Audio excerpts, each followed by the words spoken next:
Hi, my name is Tommy Puglia, Chicago Power BI User Group Leader, and I hope you choose my session for the upcoming Chicago Power Platform World Tour, June 16th and 17th. My session is focusing on one of the most underlooked and underappreciated aspects of Power BI at organizations, the ability to adopt, promote, and govern Power BI. So, what should you expect? We're going to see what a Power BI maturity framework model looks like from bottom to top.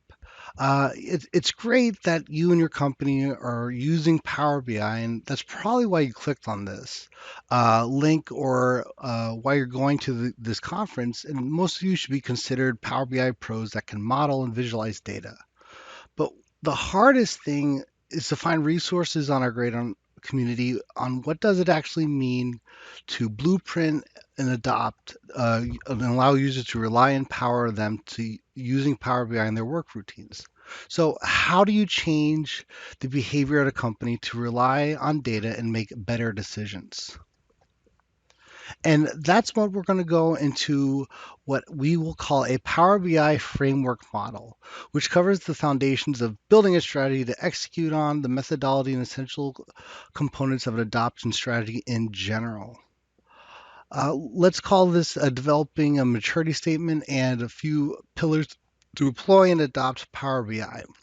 One of the things we're really going to cover in detail is three components of an adoption strategy, and these are what we're going to call discovering feedback, and really that is what we're focusing on the ability to understand your company's current situation, the company's needs and wants, and how to revamp.